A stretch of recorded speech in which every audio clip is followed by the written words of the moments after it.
जय श्री कृष्णा। नमस्कार मित्रों, कैसे हो आप लोग? अच्छे हो? उम्मीद करता हूँ और ईश्वर से प्रार्थना करता हूँ कि आप लोग अच्छे रहो, सदैव अच्छे रहो, स्वस्थ रहो, खुश रहो। मित्रों, जेल यात्रा कई बार हमारे जीवन में ऐसी घटना या आकस्मिक घटना हो जाती है जिसके कारण हमें जेल जाना पड़ जाता है। कई बार हमारे जीवन में कुछ ऐसी घटना हो जाती है जिसके कारण व्यर्थ में, फिजूल में, बिना किसी गलती के भी हमें जेल में जाना पड़ जाता है। मित्रों, ऐसा क्यों होता है? किस लिए होता है? मित्रों, जन्म कुंडली में जेल यात्रा का योग कैसे बनता है? कैसे हम बिना किसी गलती के या छोटे मोटे अपराध के जिससे हम बच सकते थे और नहीं बचते और जेल तक पहुंच जाते हैं, उसकी यात्रा हमें करनी पड़ जाती है।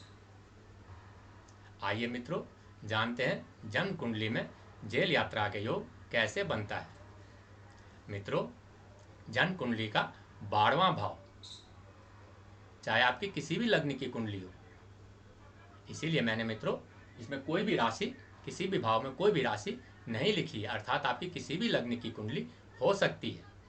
तो मित्रों, आप अपने जन्म कुंडली का 12वां भाव, चाहे आपकी किसी भी लग्न की कुंडली हो, आप अपने जन्म कुंडली का 12वां भाव देखें, द्वादश भाव, इसको व्यय भाव से मुख्य तौर पे जानते हैं। मित्रों, यदि इस भाव में एक से अधिक पापक ग्रह, शनि राहु केतु जैसे ग्रह युति करके बैठे हो, या फिर इन पर एक से अधिक पापक ग्रह की दृष्टि हो, पापक ग्रह जैसे कि शनि राहु केतु, इन सब की दृष्टि हो, एक से अधिक पापक ग्रह की दृष्टि हो या युति हो,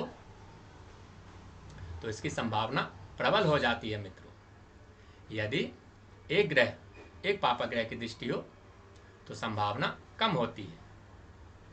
मित्रों, इसके अलावा इस भाव में, द्वादश भाव में, 12वें भाव में जो भी राशि बन रही हो, 1 से लेके 12 तक कोई भी राशि लिखी यहाँ पे हो सकती है, यदि वो अच्छी अवस्था में ना हो, पीड़ित हो, किसी भी तरह से पीड़ित हो, अंश बल से कमजोर हो, या उन पर पापक ग्रह की दृष्टि हो रही हो, या फिर उस पर किसी नीच के ग्रह की दृष्टि हो रही हो, वो पाप कर्तर योग में फंसे हो, किसी भी तरह से पीड़ित हो, तो भी मित्रों ऐसी अवस्था, ऐसी कंडीशन जीवन में बन जाती है। मित्रों, और मित्रों, इसके साथ साथ यदि लग्न, हमारा पहला भाव और उसके अधिपति लग्न और लग्नेश, यदि ये भी कमजोर हो या अच्छी अवस्था में ना हो, तो मित्रों इसकी संभावना 100% बन जाती है। मित्रों, 100%। ऐसी अवस्था में हमें फिजूल का भी, बिना किसी गलती के भी हमें जेल की यात्रा करनी पड़ सकती है। मित्रों,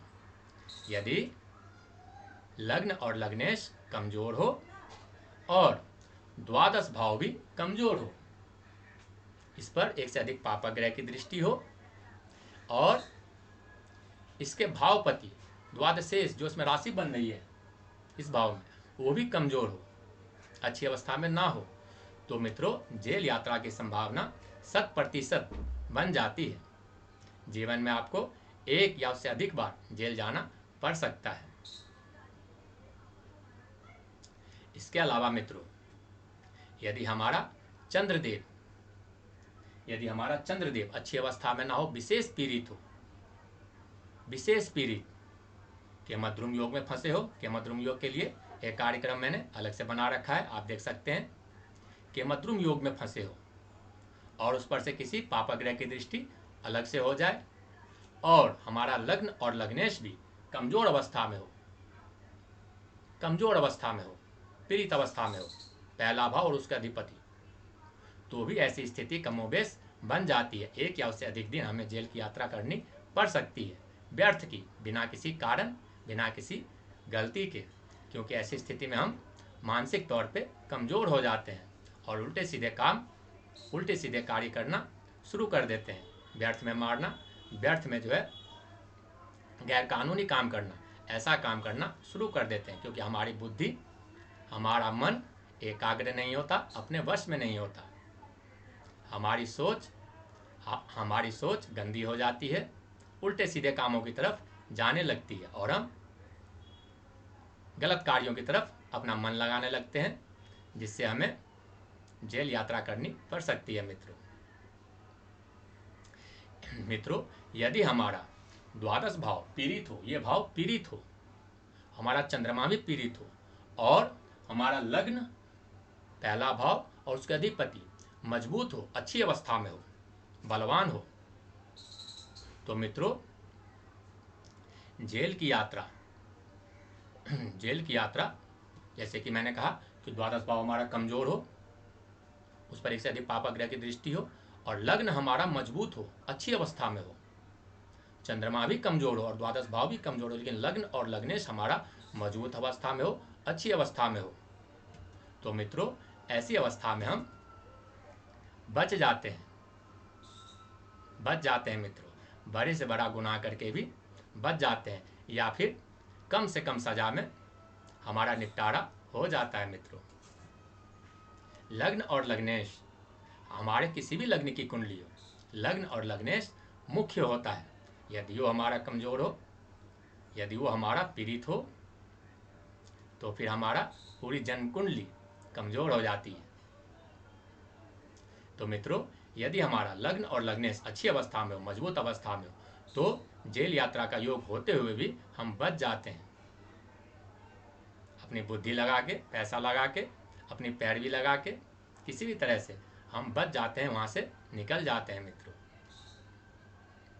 या फिर हमें कम से कम सजा होती है। इसके अलावा मित्रों यदि आपका द्वादश भाव कमजोर हो रहा हो, अच्छी अवस्था में ना हो, लग्न और लग्नेश भी कमजोर हो रहा हो, चंद्रमा भी कमजोर हो, तो एक बार आप अपने नवमांश कुंडली भी देख लें। नवमांश कुंडली अगर वहां भी आपका द्वादश भाव, लग्न और लग्नेश, चंद्रमा ये सब कमजोर हो रहे हो, तो इसकी संभावना बढ़ जाती है, प्रबल हो जाती है। मित्रों यदि ऐसी संभावना, ऐसी योग आपके जन्म कुंडली में बन रहा हो, तो मित्रों आप बजरंग बली का प्रतिदिन पाठ करें। प्रतिदिन रोज हो सके तो मंगलवार के दिन हनुमान जी को सिंदूर लगाएं, श्रद्धा भाव से, प्रेम से सिंदूर लगाएं। और अगर व्रत कर सको तो हनुमान जी का व्रत भी करें, मंगलवार का व्रत भी करें। अगर ऐसा कुछ योग आपके जन्म कुंडली में है या आप इससे पीड़ित हो, तो मित्रों आपकी ये समस्या दूर हो जाएगी।